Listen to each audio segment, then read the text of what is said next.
The year 2006 is coming to an end.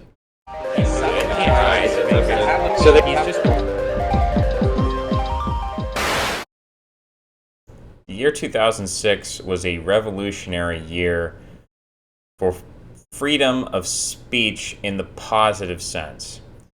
The 1960s, of course, were revolutionary for the fact that they eliminated obscenity as a legal restriction, and they introduced a new negative freedom. That is, the government could not throw you in jail for saying things that are obscene. But that didn't mean the average person could be heard. There's a difference between protection from government persecution and the ability to be platformed. So whereas the 1960s removed the government's ability to prosecute obscene speech, 2006 was the year that I highlight as being symbolic of this platforming of the average person in a relatively uncensored way. Previous to this, you had the mainstream media, the newspapers, television programs.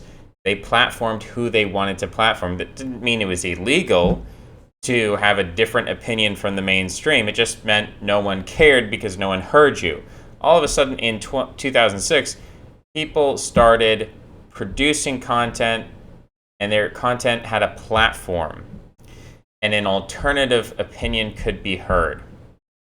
Now, when I saw this, I came to the same conclusion that a lot of other people did, which is that this was a trend, not a cyclical trend, not a blip on the map, but this was a linear or even an exponential trend.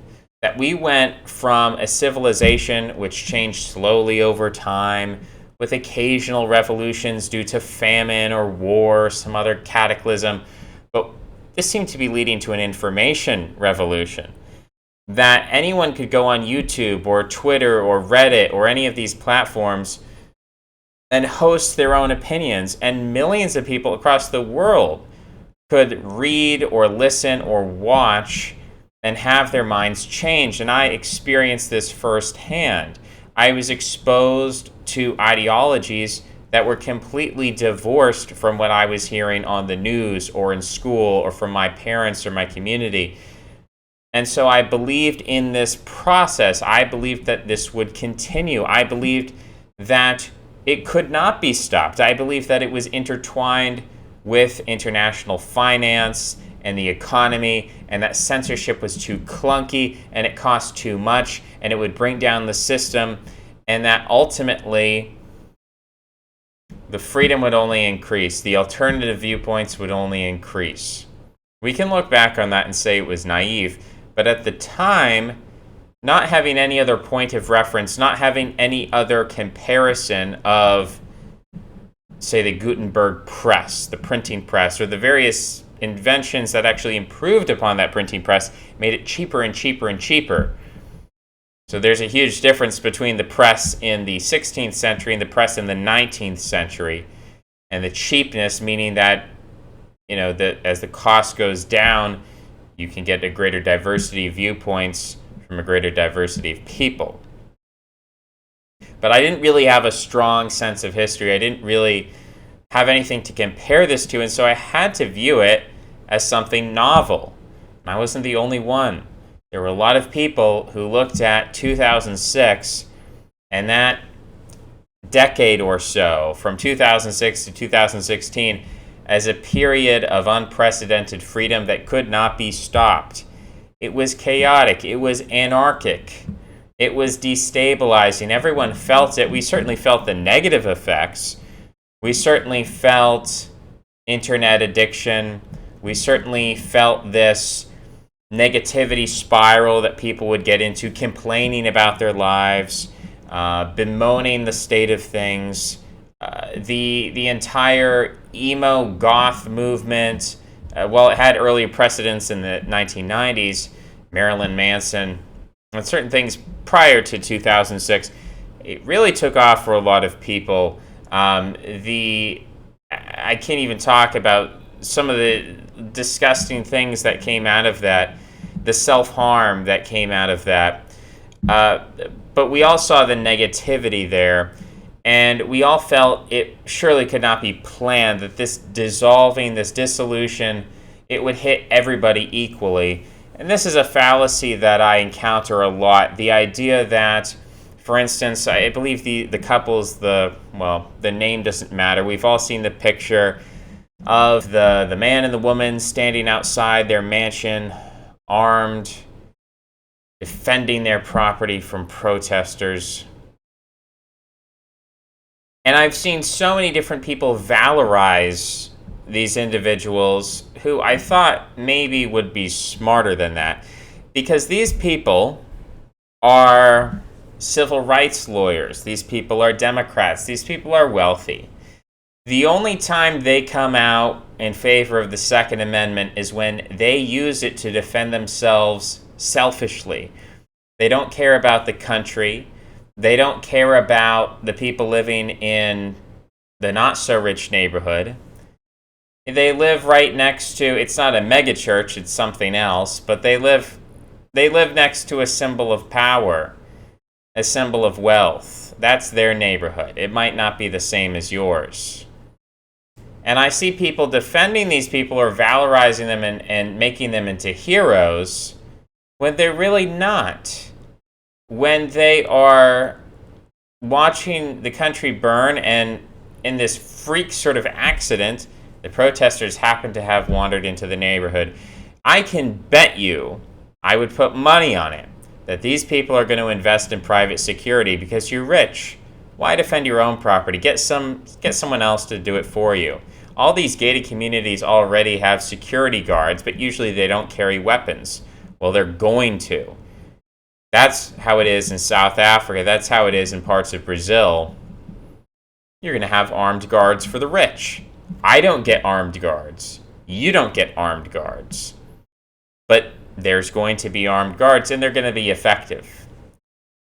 They're going to be effective, meaning that rich people are going to continue to live in neighborhoods that have crime rates similar to 1950s America, whereas for your neighborhood, that might not be the case.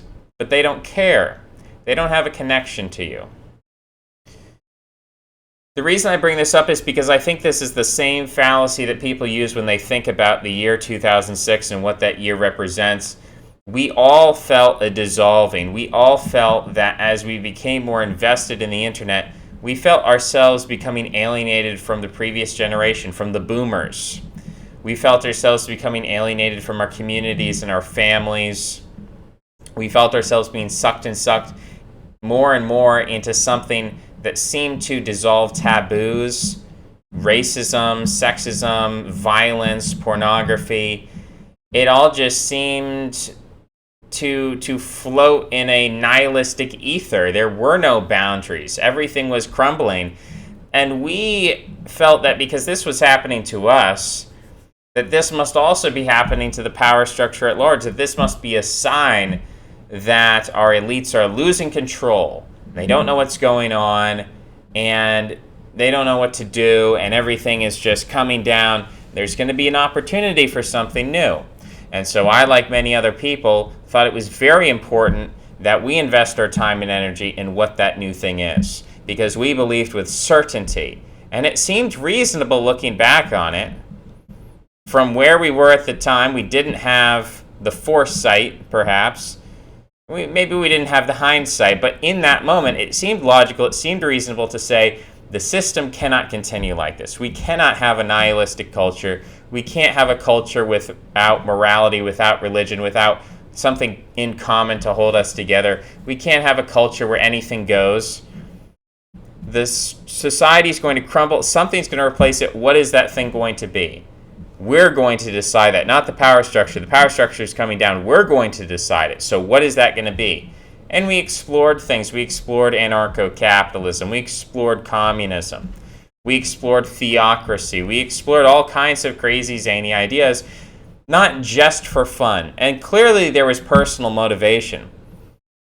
I was just saying the other day, and hopefully this tape gets stolen, because I think it's a good one, and I like the ideas to spread. This video won't last forever, but the ideas, maybe they'll have a longer shelf life. Alcohol is a social glue. alcohol takes people who are socially awkward, socially anxious, and it gives them an excuse to interact with other people.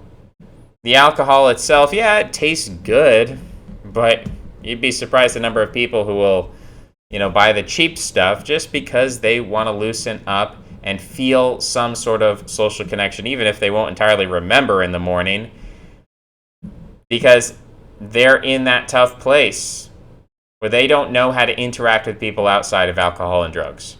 Ideology is very similar. When two people share the same ideology or the same kind of ideological interests, they have an excuse to interact. We're losing excuses to interact. The funny thing about Tinder is that it gives people an excuse to interact with sex. It's like, hey, we both want to have sex. We have something in common. Let's meet up. Right? It is so easy, well, in certain cases. I won't say... I'm not going to get into the specifics, but what I'll say is that I believe that it's much easier for people to go on Tinder if your preferences are as open as can be. Let's say that if you have totally open preferences, you can find somebody wanting to hook up with you in your area pretty quickly. Now, how quickly can you find a friend? How quickly can you find somebody? Because what connects us anymore? Who wants to hang out as friends? That's like scary. And so it's almost like sex is an excuse for people just to have some social interaction. As crazy as that sounds, and I know a lot of people sort of who identify as incels or whatever are going to think, what is this guy talking about? But there's a whole class of young people for whom this is true, that they don't know how to socially interact. They don't know how to date anymore. They don't know how to court someone. They don't know how to meet friends of their own gender. And so it's like, well, we need an excuse. We need a central object. We need something that binds us together. And on a deep level, this is necessary, whether it's God or logic or religion, or if you throw those things out and then it becomes drugs and alcohol and sex, it's got to be something. And ideology is one of those somethings.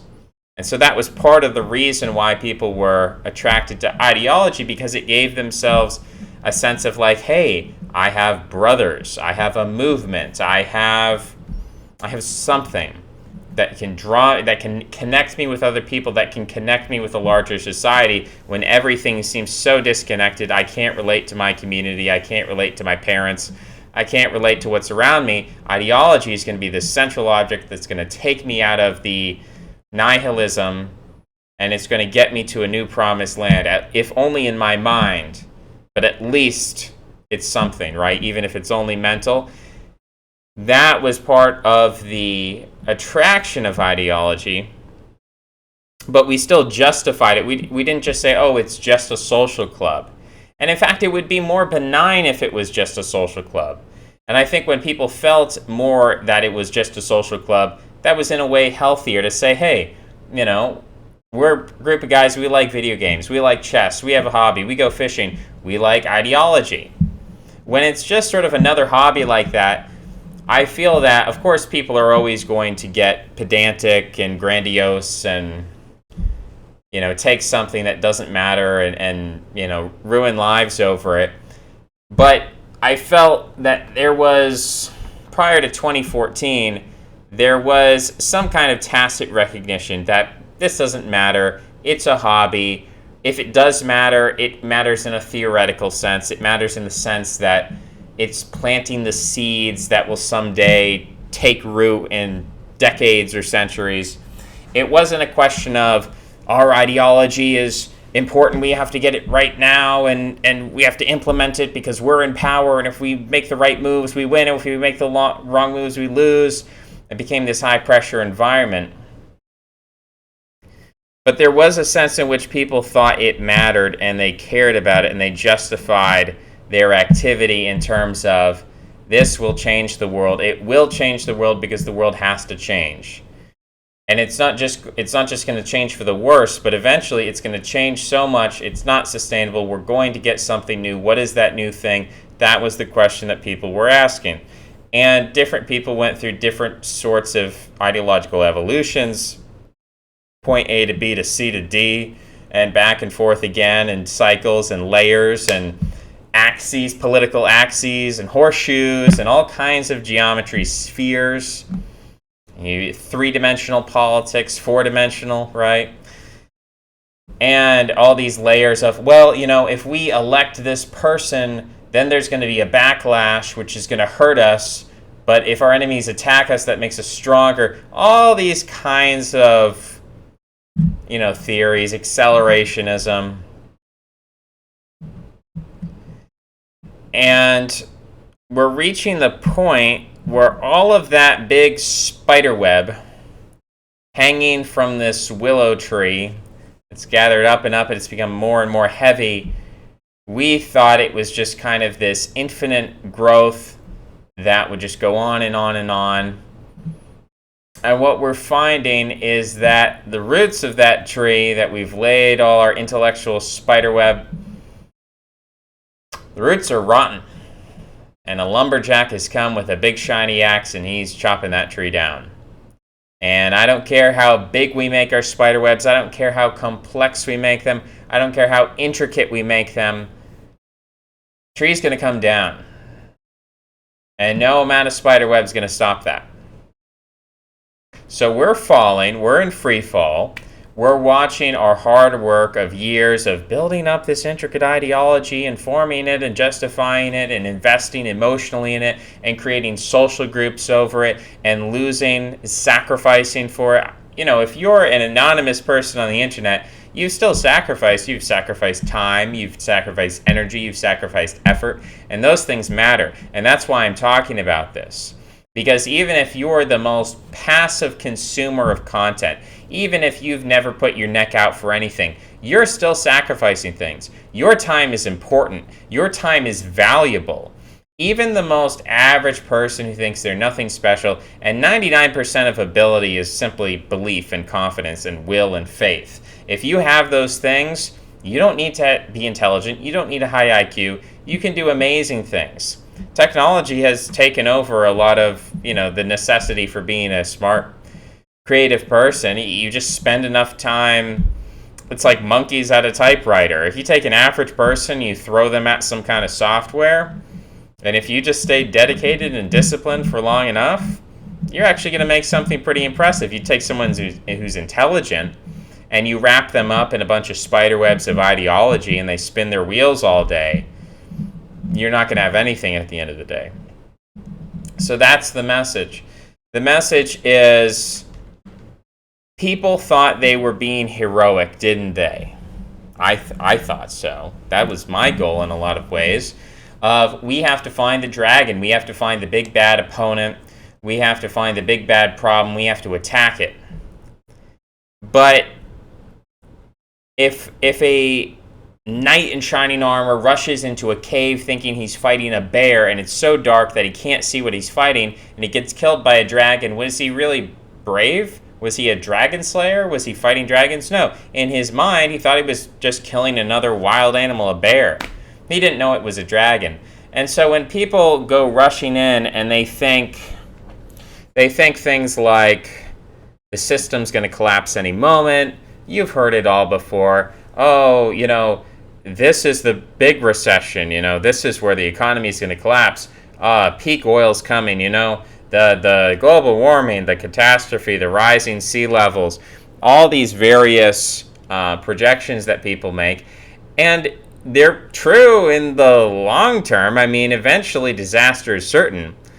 But in the short term, it's millenarian. I can never pronounce this. I think it's been like 3 years. I still can't pronounce this word. Millennialism. I'll never pronounce it. This thing we saw 1,000 years ago where people thought the world was coming to an end. There's been work done. Ebert has a book out, Age of Catastrophe, I believe is the title. Talking about, why do people believe the world's coming to an end? Where is this all coming from? The world is coming to an end, but it's not coming to an end in the way that you had hoped. It's not coming to the end from the top down. It's not that the king is falling out of his castle. It's not that the castle is crumbling and the peasants are rising up. It's that the peasants are crumbling and the castle is becoming bigger and stronger. That's the world that's ending. The world of middle class, the world of family values, the world of church, the world where leaders, impress upon the population to have kids and to be healthy and to worship God, and those sort of things are passing away. And that is a destruction of a world. That is a world-destroying event. But it's not the event of the castle crumbling and all the rich toppling down. That's what we felt, and so we projected it onto the power structure and said, well, if we feel like we're crumbling, the power structure must be even worse. That we felt that we were experiencing this trickle-down anarchy coming from the top.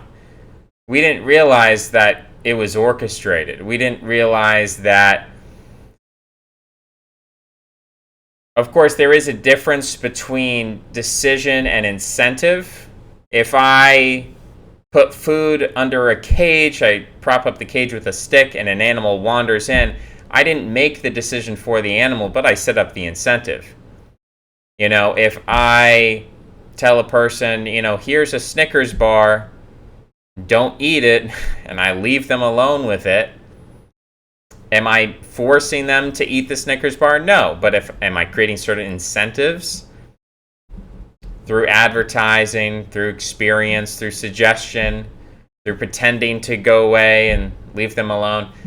I'm not making the decision for them, but I'm setting up the incentives. And the thing about incentive structures is that maybe on a philosophical level with regards to free will, no one can force you to make moral decisions. You are always the author of your moral destiny. Even though your material conditions are controlled by other people, you have the choice to consent to these things or not. You have the choice to eat the food or to reject it and to starve. You have the choice to consent or to be a martyr.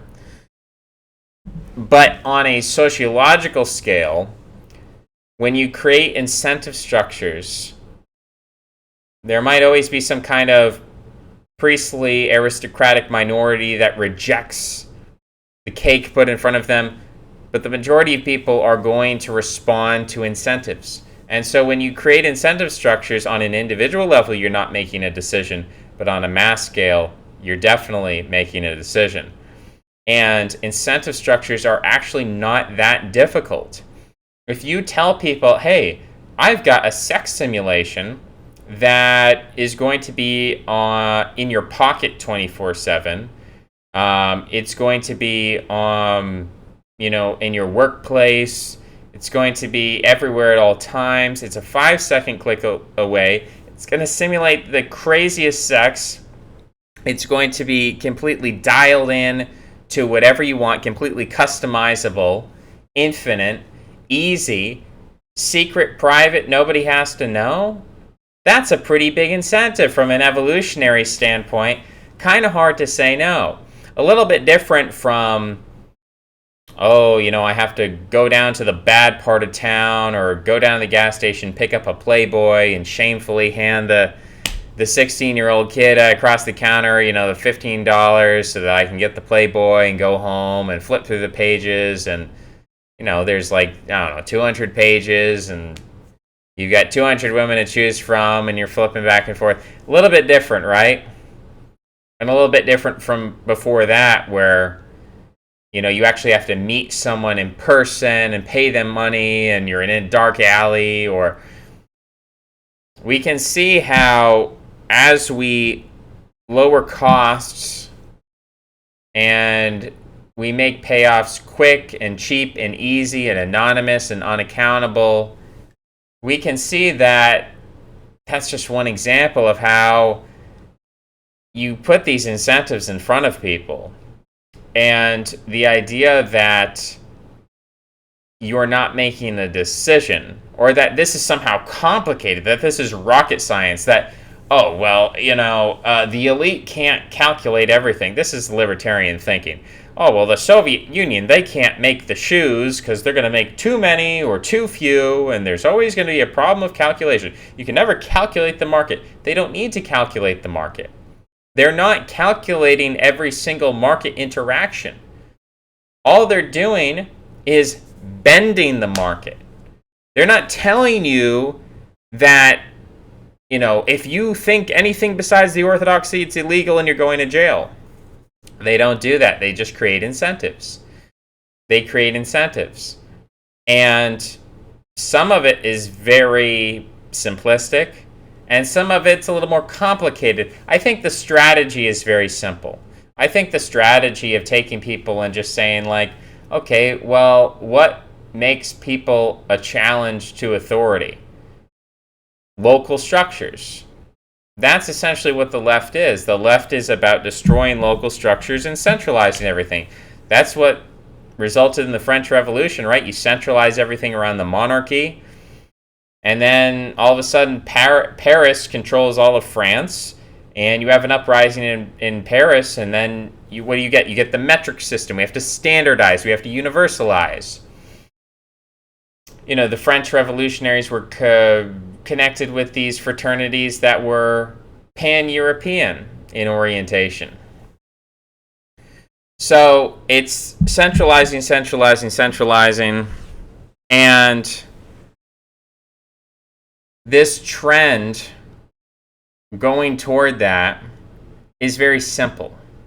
It's not complicated. The idea that you say, well, religion gets in the way of centralization, or patriarchy gets in the way of centralization, or culture gets in the way of centralization. Anything that gets in the way of just centralized universalism, globalism, that's a very simple idea. Now, the intricacies of the tactics often do take some intelligence. To have a PhD in gender studies, you actually have to have at least a 110 IQ. I mean, you have to have some level of cleverness, some level of writing ability.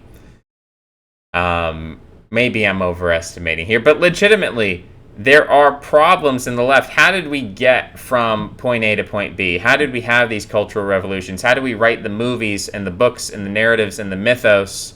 How do we win the wars? How do we accomplish all these things to get from A to B? It does take intelligence. It does take a very sharp mind, and it takes a lot of work, but those are the tactics. That's not the strategy. The strategy is, how do we centralize? How do we monopolize power? How do we take away power from local structures that are not accountable to centralized authorities? How do we centralize everything? How do we secularize everything? And in secularize everything, we create a mono-religion or a monopole, where this is the one, you can only believe science. If you believe anything out of science, you're a heretic. Not saying that science isn't true. And I'm not even saying ultimately there's this perspective in which you can see positive aspects to it. Well, clearly it's destructive for individuals. I mean, that's the intent, right? To destroy individuals. But there's a sense in which you can see this as an incredibly powerful process that ultimately does have potential to draw us closer to the truth in some sense, and is in other senses unavoidable. It's just, it's like science works. If science made you dumber and weaker collectively, although individually, of course, that's a different question, right? We are in many ways dumber and weaker than our ancestors. But technology clearly has some kind of Darwinian benefit, and clearly it allows us to perceive things and understand things and give us an advantage, or else people who invent technology would be done away with. It'd make the same argument about Christianity. If Christianity is such a weak slave morality, yeah, Christianity pacifies individuals. It takes barbarians and it makes them into Scandinavian socialists. It takes Vikings and it makes them into, Midwestern Democrats, social democrats.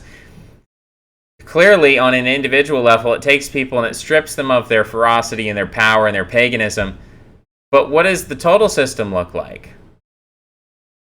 I go back to the question of the Soviet Union when I was looking at minarchism, anarchism, libertarianism. And I said, well, clearly there's and I don't really believe this anymore. I don't really care about it so much.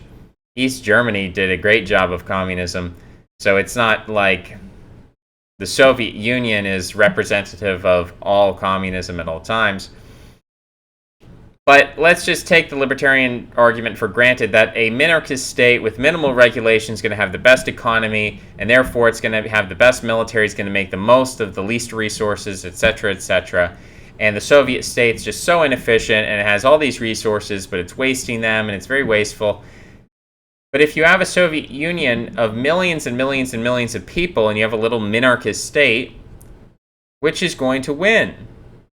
At some point, if you have an inefficient system, but it's collectivizing, it's powerful, that's going to win. That's why Christianity beats paganism, because even though the pagans, they might be, and we saw this with the Native Americans were in many ways healthier than the European colonialists.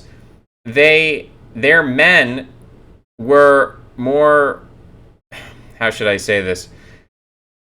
When the Europeans would fight against the Native Americans, every single Native American man would contribute in some way, to the utmost, right? The youngest to the oldest, they would completely utilize their entire population to fight the war. The Europeans, on the other hand, there is a small, basically mercenary class that they'd send out. A small percentage.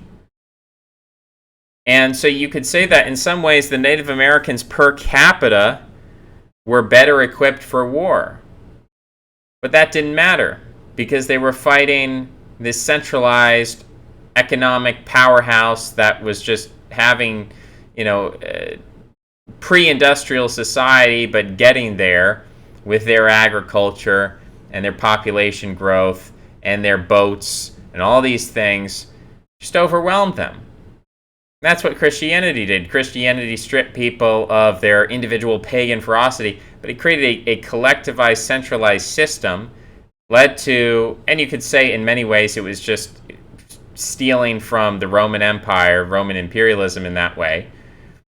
I don't see them as two distinct things. I see them as, inheriting quite far back in history, back to urbanism, and just manifestations of different nuances and ideas, and obviously existing within a certain context and certain mythic heritage. But they come together, and they centralize things in such a way as to beat the old order. That's all leftism is. And so Christianity in that sense is leftist. Science is leftist. All these things are leftist. Does that mean there is no such thing as the right wing? Well, I still think it exists in the sense that people want to be local. They want to be organic. They don't want to be a hive mind. They don't want to be an insect race. They don't want to be a slave race. They want to be powerful, individual, local, communal. They want human-to-human contact and intimacy. They don't want to be plugged into the hormonal network of the market. That's what the market is. Just like the body has testosterone and estrogen and serotonin and all these things, the market has its own chemicals called prices. Everything's prices. We don't want it to be that way. We don't want to live lives that are quantified. We want to live we want to be integrated. That's the issue that we face. We're totally disintegrated. And because we feel disintegrated, we project that onto the power structure and say the power structure is weak and the power structure doesn't know what it's doing. The power structure is crazy. The left is crazy. This is clown world. It's ridiculous. That's what we say. We're projecting. We feel like clowns, and the feelings that we have are authentic and genuine. And they matter. They mean something. They're real. They're not fake. We're not imagining this. We're not hallucinating. We really do feel humiliated. We really do feel like clowns. We really do feel, and we have good reason to feel this way because we're just totally disconnected, totally disintegrated. Our elite have, in many senses, we feel they've betrayed us, and there's accuracy to that. They've abandoned us, and they've created incentive structures to destroy us. And so we, in a kind of wishful thinking and projection, we say, well, if we feel like clowns, if we feel floating in nihilism, then the elite must be just as confused. They must be just as convoluted and distracted and weak and vulnerable as we feel. And therefore, as floating in space as we feel, they must also be floating in space. And therefore, this whole thing's going to come apart. There's going to be something new. But that's not true. That's not true. If you are able to, and I don't think it's a question of empathy necessarily, but put yourself in the shoes of somebody who has $1 billion and ask yourself, how do you view the world? Do you really view the average person as being part of the same species as you do?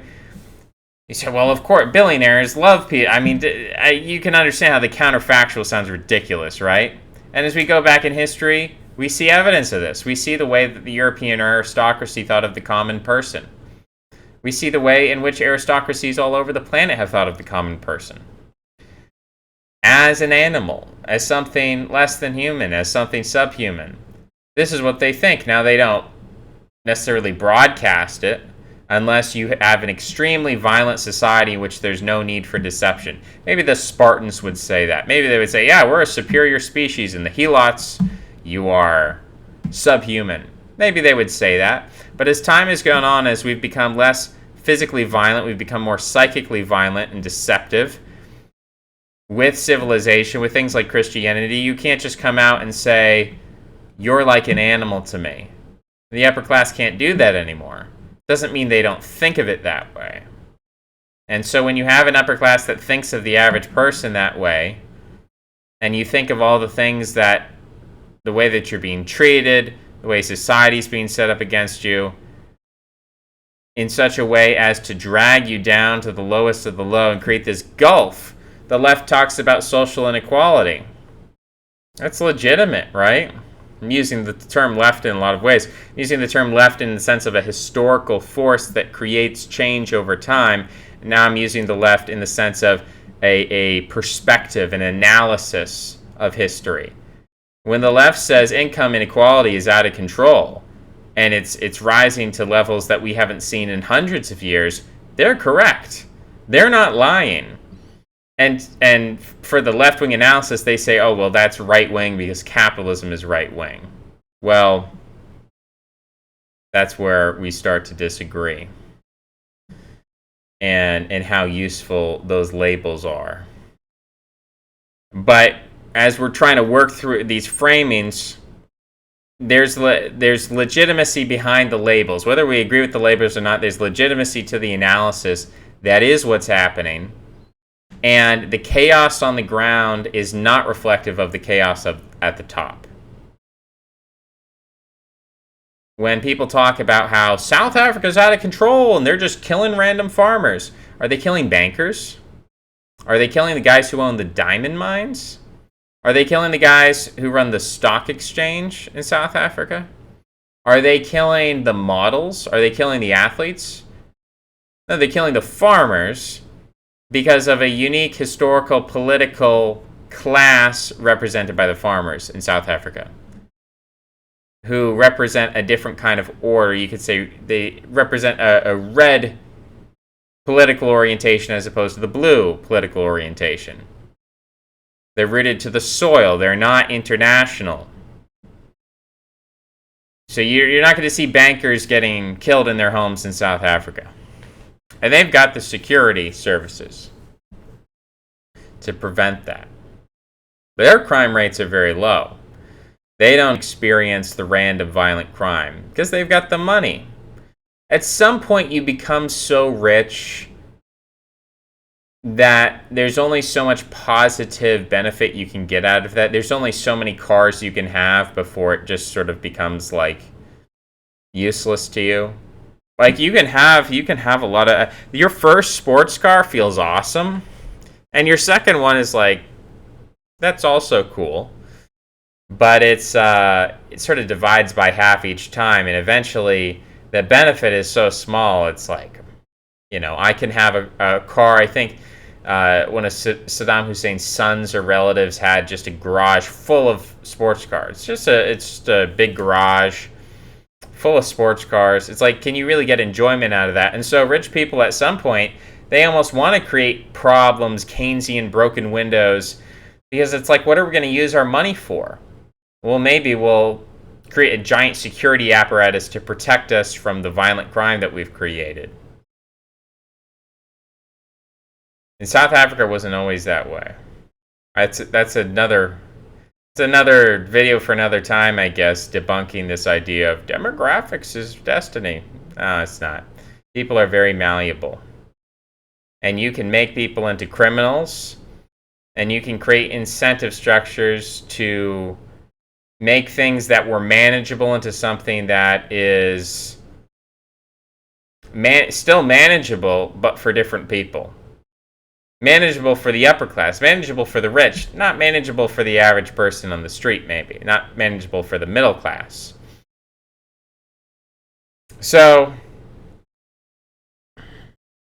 that word heroics that I mentioned earlier, people get so invested in this, they sacrifice so much for ideology, and I understand why they did it, and I sympathize with them.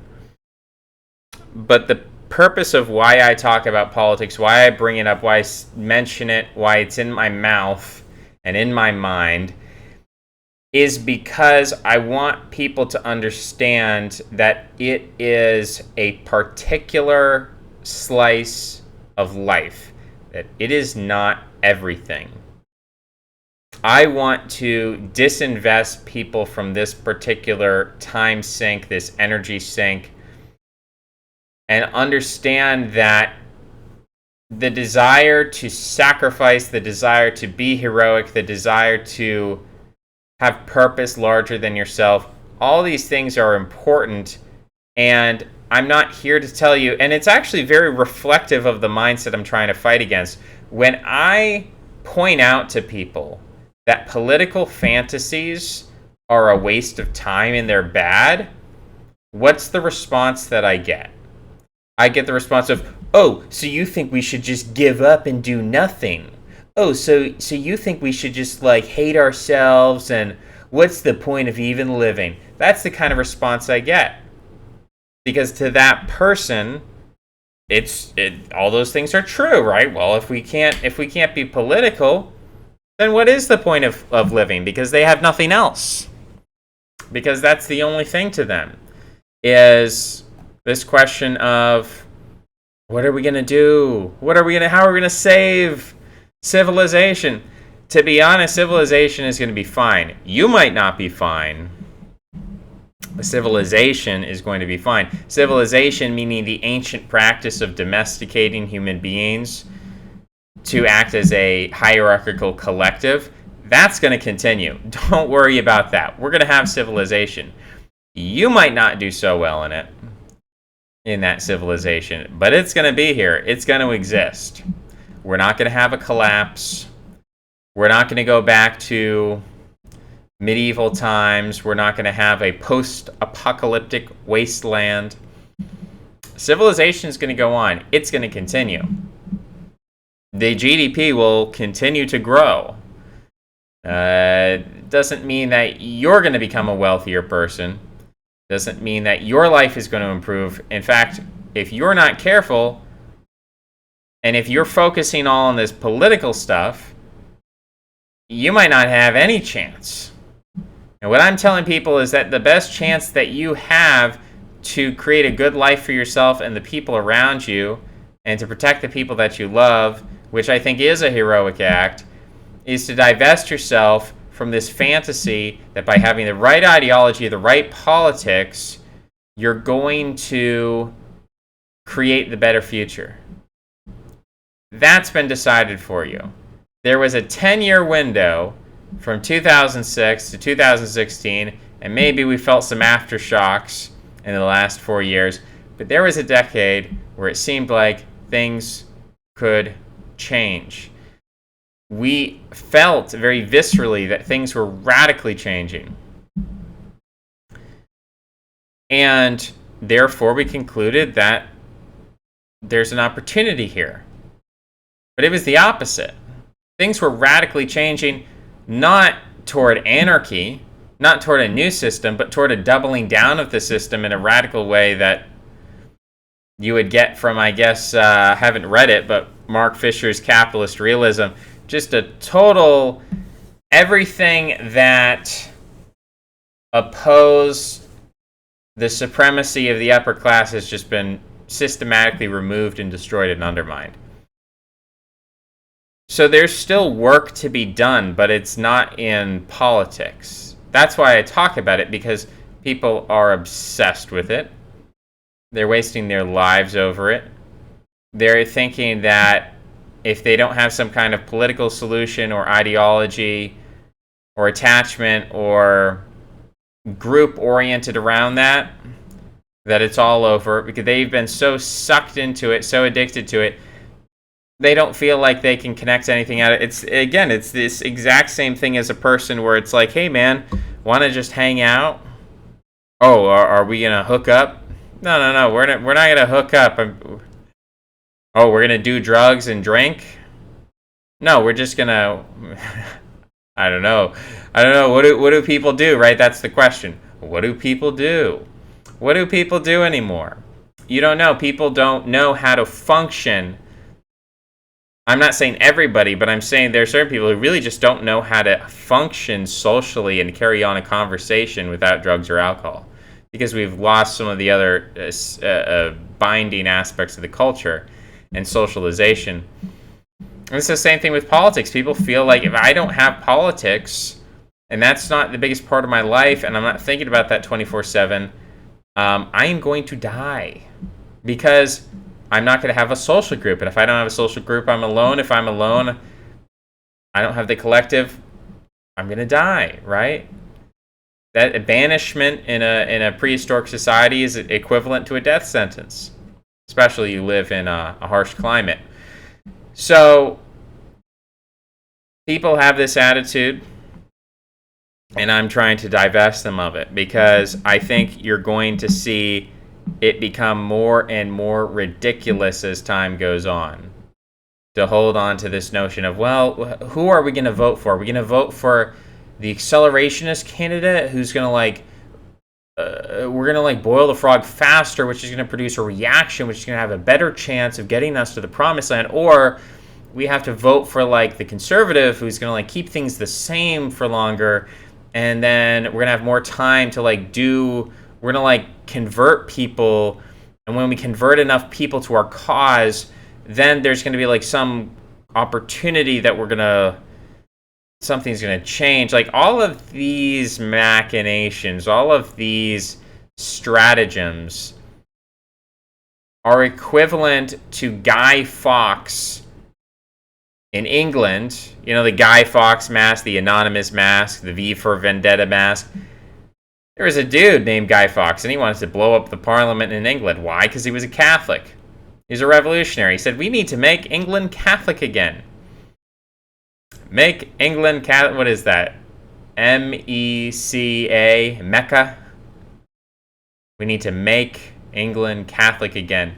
And so he wanted to blow up Parliament. And what if he had succeeded? Would that have made England Catholic again? I really doubt it.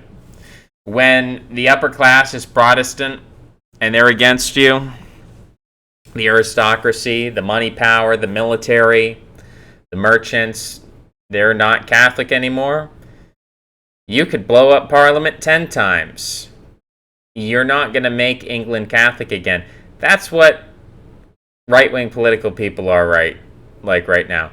Left-wing political people are a little bit different in that they have a lot of equivalent fantastical attitudes and ridiculous ideologies and utopias and all kinds of strange maladaptive stuff that I don't encourage.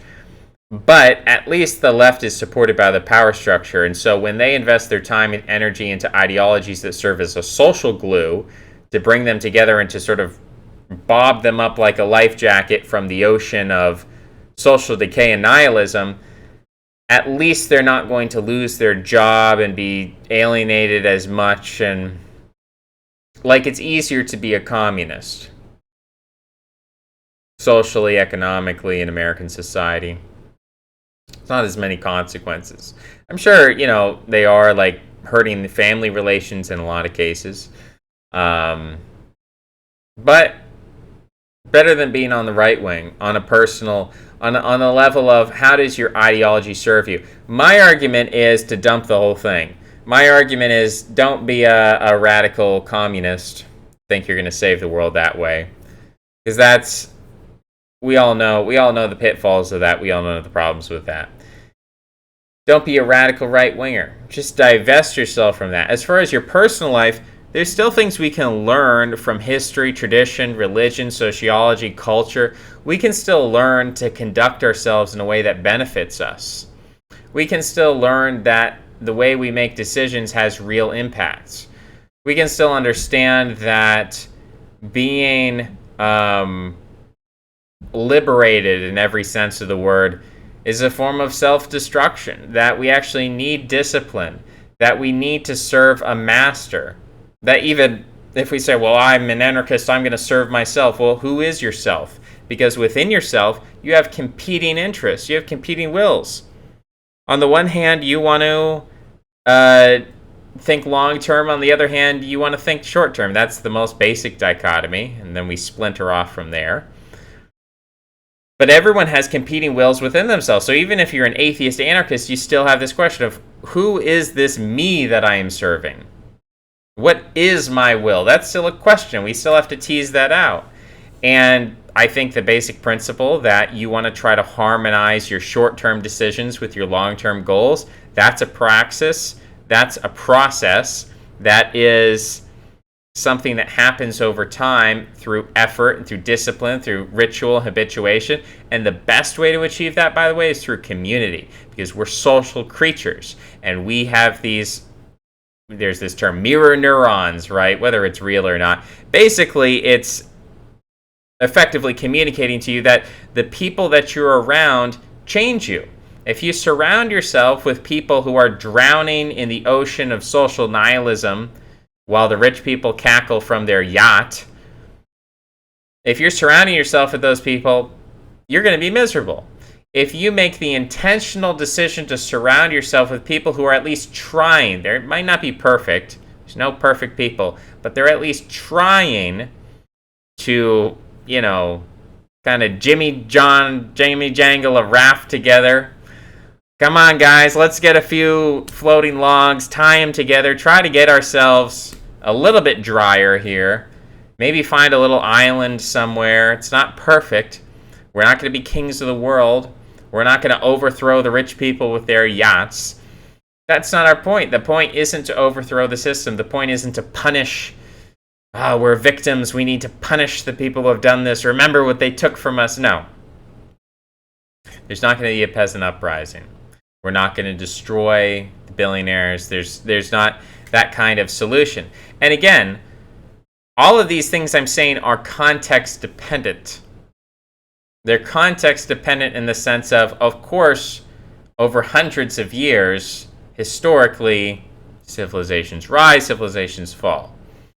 But when we're talking about the here and now, when we're talking about the year 2006, 2016, 2020, 2040, these decades that we're living in are not decades where you're going to be torpedoing the yacht.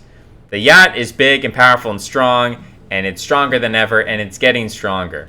And so taking your little dinghy or whatever and ramming it into the side of this giant, it's like 24-inch thick steel yacht. It's a battleship. It's not even a yacht anymore. It's a battleship. And you're going to ram your little dinghy into it. It's not even going to put a dent in the yacht, and you're going to sink yourself. And that's not heroic. That's not heroic. To ram your dinghy into somebody's yacht is not heroic. It's foolish, and that's why I talk about it, because I want people to stop. Because I want people to say, ramming our dinghies into these yachts? is not going to make anything better. In the meantime, everybody's drowning. We're floundering. We're flailing around. We need to do what's heroic is to say, hey, I'm going to try my best to build myself up, to find some dry land, to get some kind of shelter from this mess, and I'm going to try to pull people up with me, and we're just trying to survive here. That is heroic. When you're floating in the water and you're trying to prevent yourself from drowning and you're trying to help the people around. If you're drowning, you can't help anybody. So you got to make sure you're not drowning. If you're drowning in the social nihilism, not a very good chance you can help anybody else. So you kind of have to, first step to heroism is kind of shoring yourself up and getting a grip on the situation. But in terms of the step-by-step of how that happens, it's not necessarily a pull yourself up by the bootstrap situation. A lot of times, someone reaches down into the water and they're offering you their hand to pull you up out of this mess and to get you to a slightly better place. You have to be able to take that hand. That might require a little humility on your part. But these kind of steps, I think this is how people should think of it, rather than the rich people, they've got all the power, we have got to destroy them, we got to ram into them. That's not heroic. That's what I've seen people trying to do because they thought those yachts were sinking. They thought they were weak. They thought they were vulnerable. And if they were, it would be a different situation. But they're not. That's the objective truth. And people say, oh, well, you're just a Debbie Downer. We have to believe in what we're doing. You can be a martyr of Masada. You look that one up, Masada. Do you want to be a martyr of Masada? Is that what you want to do? Or do you want to survive to the best of your ability? I'm not saying anything is certain. I'm not saying anything is given to you. And anything can be taken away, right? I mean, geez, I could have a brain aneurysm. Who knows? Walk outside, get hit by a car. Who knows? I don't have any certainty to offer you. But in terms of when we ask ourselves, what do we do with this short life? The idea of ideology and politics is just so far from the correct answer that I continue to harp on it. And you could say partially for my own cognitive dissonance that I'm like, well, this is all a bunch of nonsense, but I'm still plugged into it. I'm still hearing about it. I have to process it in some way. So how am I going to process it? Am I going to keep it all sucked up inside? Or am I going to just be like, you know what? I heard this ridiculous story today where people are glorifying these two boomers with guns outside their mansion saying, these people stand for America and we're not going to take it anymore. We're going to rise up. Yeah, go boomers. Yeah, Trump 2020, investing your time and energy in that. I'm just calling it now. When you do that, you're going to make yourself miserable. If not now, come this November, or maybe it'll take 4 years. I don't know how long it's going to take for people to get depressed, but I saw people who are so invested in politics and ideology in 2016 who have taken a very bad turn. Some people did that very quickly. For some people, it took a year. For some people, it took 4 years. For some people, they might still have time. But I think better late than never. Better late than never. That's why I talk about it. Some people, maybe I'm a glutton for punishment. Some people just say, you know what? I realize politics is silly, and I'm just never going to talk about it again. And we're just going to do other stuff that's not political. Those people are probably, it's not even a question of intelligence. Sometimes it might, I don't want to say I'm too intelligent, but mentalistic, right? I'm too mentally oriented, and I can't just let go of this intellectual spider web. I've got all this knowledge, and I feel like I have to use it. I feel like if I don't use it, it's useless. So I use all that knowledge, I use all that understanding about politics and ideology to help people understand that this is a dead end. That you have a real life that you're living, you have real people who might not live near you right now, or you might not even know who they are. Could be your next door neighbor. I mean, how many people really know their neighbor these days? There are people out there who are waiting for you when you lie awake at night thinking, oh gosh, man, I wish I wish somebody would just come into my life and change things for me because I feel stuck. I wish somebody would just come into my life. For some people, they might be thinking of God. For some people, they might be thinking of a GF.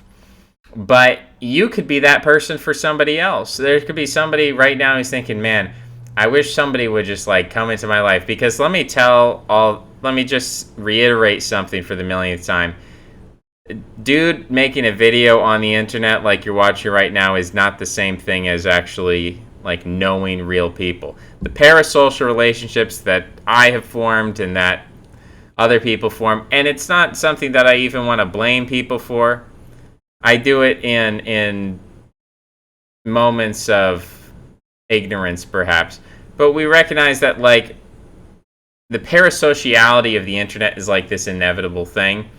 And so long as we're on the internet, we can't do anything about it. So what I'm suggesting is that instead of haranguing and harassing and demeaning people for forming parasocial relationships, which I think I've been guilty of, rather than taking a negative phenomenon and just chastising people and be like, stop forming parasocial relationships, I don't think that's a solution, right? In the same way, if you're doing really bad stuff, if you're being lazy and depressive and unproductive and you're not going anywhere and you're not achieving your goals in your personal life, not this political ideological stuff, but you're not moving forward, just guilt tripping yourself and beating yourself up doesn't always work. Maybe for some people, hey, but it doesn't always work.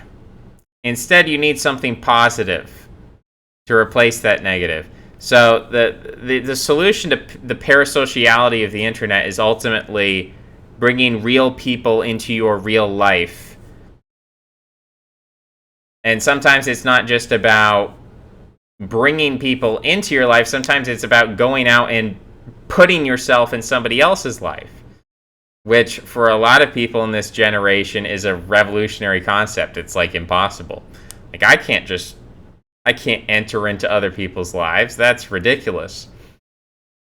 And there's a number of reasons why first of all, it's an active mode and we've been conditioned to be very passive.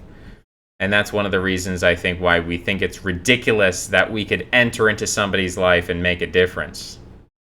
But these are the kinds of things that are genuinely heroic. Trying to help ourselves in order that we can help each other, and understanding that helping ourselves requires that we trust in an authority that's higher than ourselves, that we can't pull ourselves up by the bootstraps, that we actually have to humble ourselves and say hey, I have to accept an authority.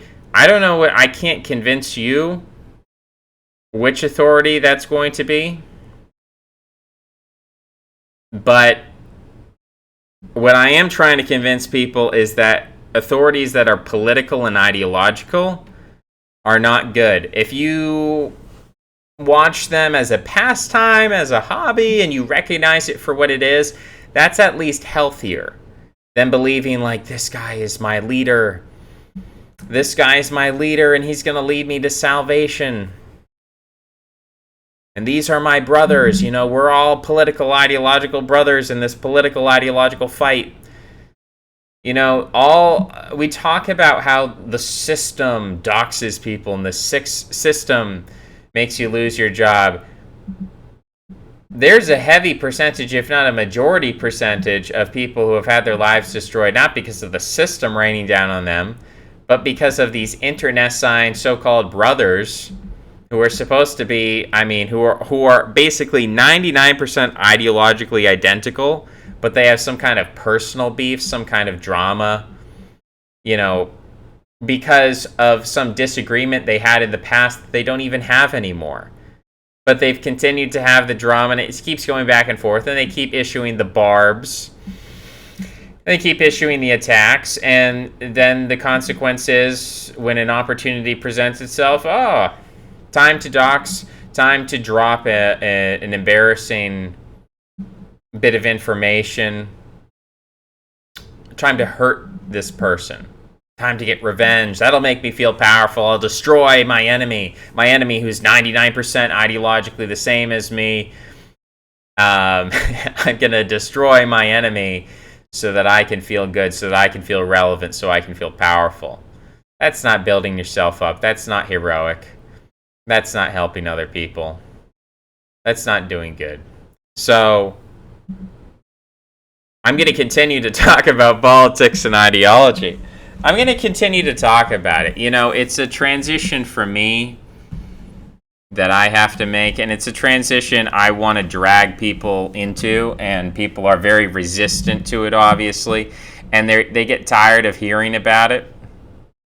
And I guess once you hear it and you understand it, I'm not going to tell people to leave the channel, and I have told people to leave the channel, but honestly, I think you should. I think you should stop. Like, if you've gotten what you need to get out of this channel, if you've understood this message and you're there and you're ready to move on with your life, you don't need to watch it. I mean, I've watched people for a time. I would just sit down. I would watch every single one of this guy's videos, and I was just like, every new video he put out, I was gonna watch it, listen to hours of content. And then eventually, like, it serves its purpose, you get the message, and you move on. And that's okay. My goal isn't to necessarily say something that's completely new and original every time. Or it's like, what's your goal? What's your goal? I got this question. I mean, in some ways, it was a good question because, I get it a lot. I've gotten it perpetually on a weekly basis. What's your goal? You're criticizing this, but what do you want to do? It implies the idea that that a person's goals in life have to be some kind of like public declaration of independence, and that and I suppose I understand where people are coming from when they say something like, well, you're only being negative, you're only being critical. What about the positive? Show us something positive. Show us something you're constructing. Show us something you're... Because people they don't want to just see the negative. They also want the positive. I understand that. But ultimately, I guess the positive in terms of what you're building, I'm telling people it should be personal.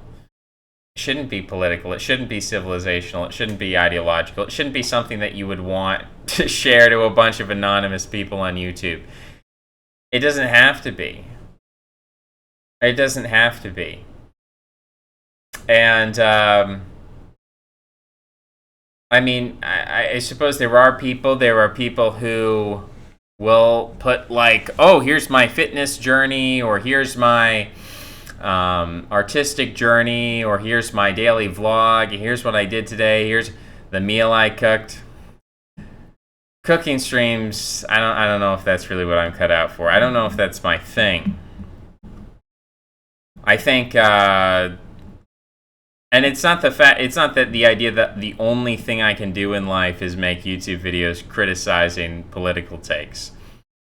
But I think that given this platform, given this audience, given the context, like, that is what that's the best thing that I can do. That's the best use of video file space and upload space and channel space that I can use.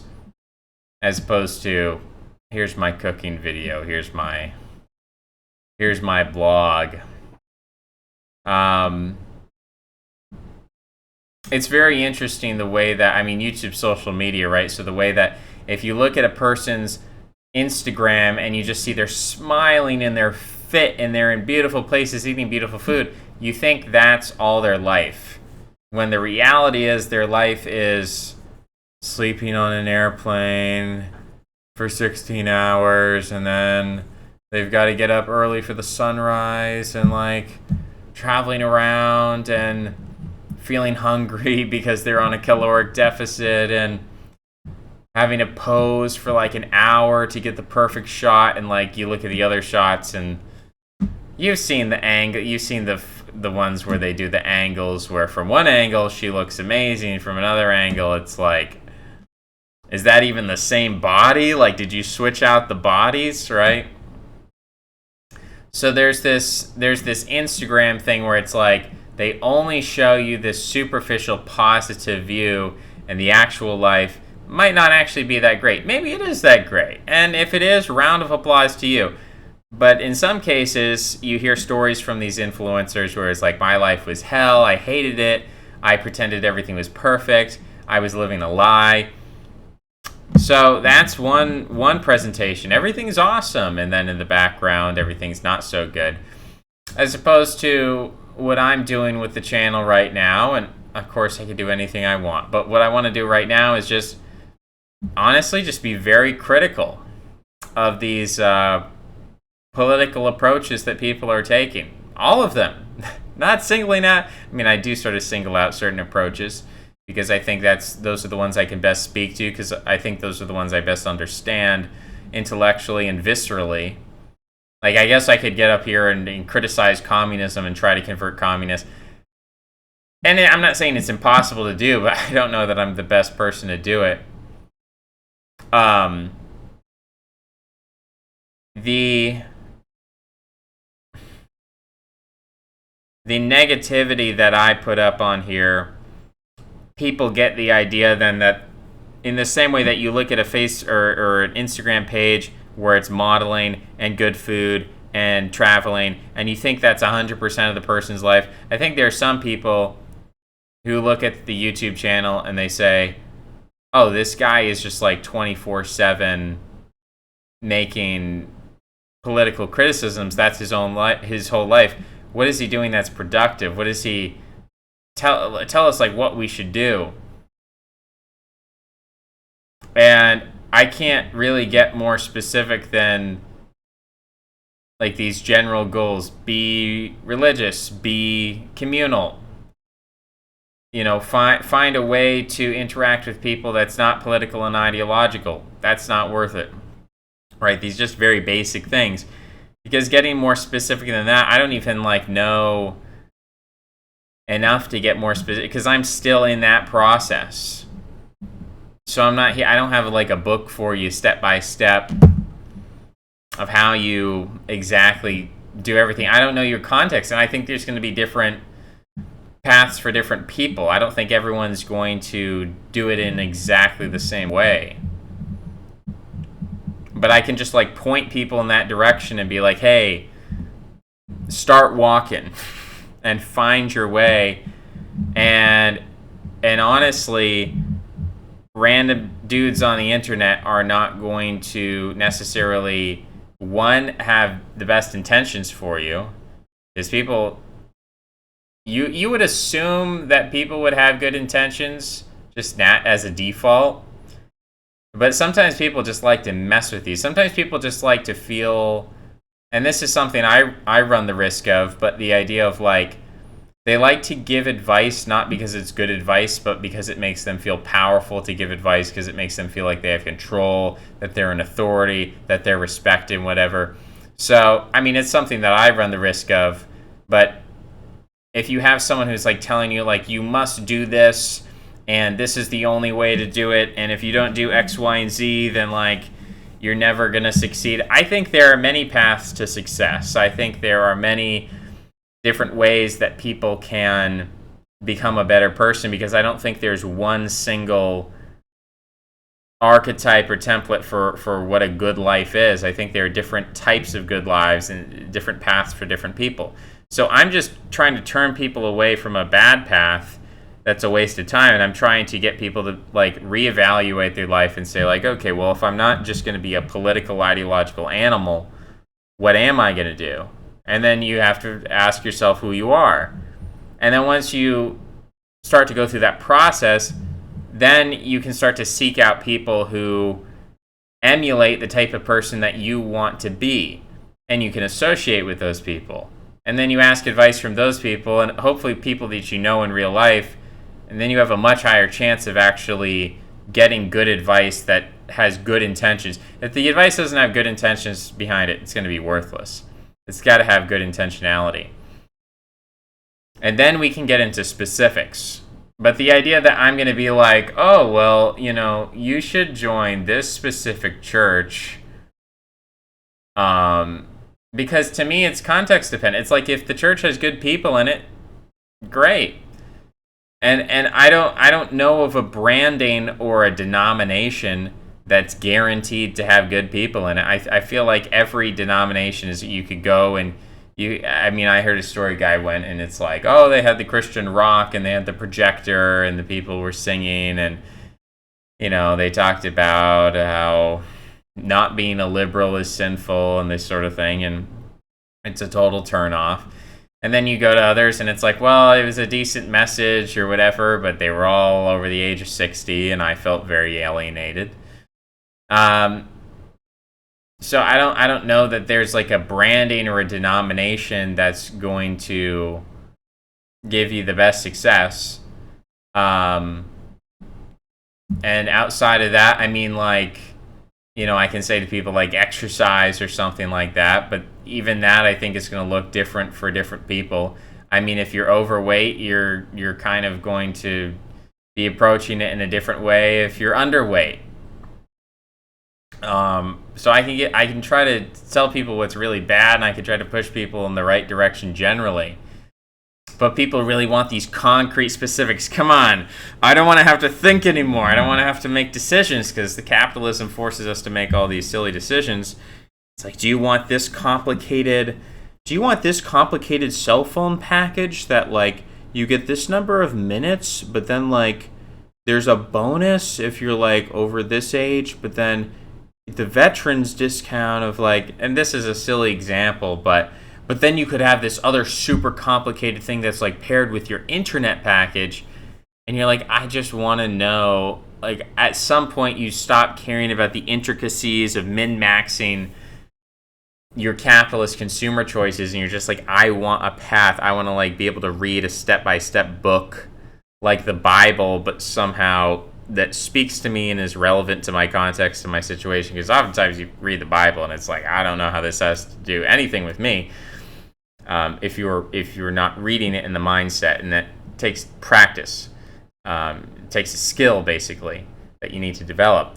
But people just want an instruction manual. Like first you take out the bread and you put on the peanut butter, and then you take the jelly and you put it on the other slice of bread and you put them together. They want you to explain it to them like you're 5. They want a simple, easy dogma and doctrine of like, here it is, here's what you do, here's how you live your life. I'm going to be your captain, I'm going to be your life coach. That's what people want, because figuring out on your own is impossible.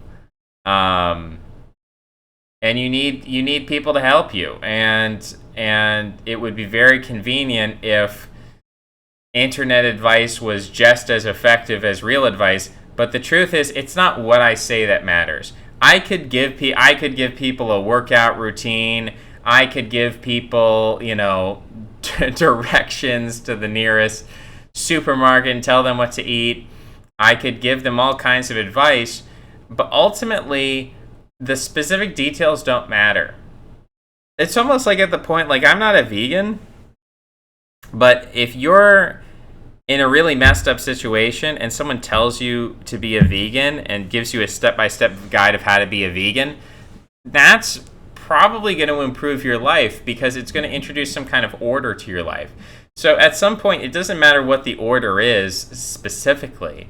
I mean, obviously there's an optimal order for each person, But if you have no order in your life and someone introduces order, even if it's bad order, even if it's like, every Wednesday you can only eat bananas. Like, okay, we're going to take the food pyramid. We're going to split it up per day. So, like, Mondays only grains, Tuesdays only meats. Like, this is ridiculous, right? But it would actually probably improve a lot of people's lives. Not because it's the optimal diet. It's probably unhealthy. It's probably bad for you. But just because it would introduce some order and structure into your life that would then give you a little bit of something solid, an anchor in your life that you could bounce off of and be like, okay, that's taken care of, that's decided, I'm exercising discipline. That's what all the mitzvot in Judaism are about. It's like, don't, on the Shabbos you have to do this, this, and that. And it's like, why does God care about whether I turn off or on the light switch? It's like, we're practicing discipline. Whatever the rule is, the rule specifically doesn't matter. It's the practice of discipline and order that allows you to get the rest of your life under control. So it doesn't matter. I could make something. If people want a specific, what do you want? You're gonna eat, what I say, meat on Mondays, vegetables on Tuesdays, grains on Wednesdays, fruits on Thursdays, cheat day on Friday, candy on Friday. You have to eat candy. Or something like that. Saturdays, you go on a coffee fast. Sundays, you don't eat anything at all. There you go. There's your plan. You want a specific plan? There you go. It will improve your life. It's not the best thing that you could do. And as soon as you get that done, you should probably change up your diet. You should probably say, okay, well, I figured that out. It's time to maybe take it a step beyond that and actually do something that makes sense. But it's better to do something. It would be better in a way to read, we say, Shakespeare written by monkeys. Like, it'd be better to read a book written by monkeys than to read nothing at all, in a way, is what I'm saying. To discipline yourself to something that's just totally insane and crazy is better than to just have no discipline at all. Because discipline is a practice and a habit that can be taken and then applied to different things. And so if you can discipline yourself to do something silly, I'm gonna get myself here. If you can discipline yourself to do something silly and ridiculous, then that gives you the skills and tools and abilities to then take that discipline that you've learned and apply it to something that actually makes sense. So maybe the discipline is making silly YouTube videos. Maybe the discipline is watching silly YouTube videos and like taking notes and writing a book, transcribing. I don't know. I don't know how you could make your watching of YouTube videos a little more constructive or disciplined. The formula that I'm using, the free flow stream of consciousness, probably doesn't help people develop discipline all that much. And it's something that's like impossible because we're over the internet. I can't shake you and tell you to drop and give me 20. It's not going to work. Unless you pause the video and do some push-ups right now. That would be impressive. Like the video if you've just paused and gave 20 push-ups. Very impressive. You're a very disciplined subscriber. So I don't know. We've gone on and on. We're going to stop it there. We talked about a lot of stuff, but we'll pick it up. We'll cover the same themes next time. Thanks for listening. See you then. Bye-bye.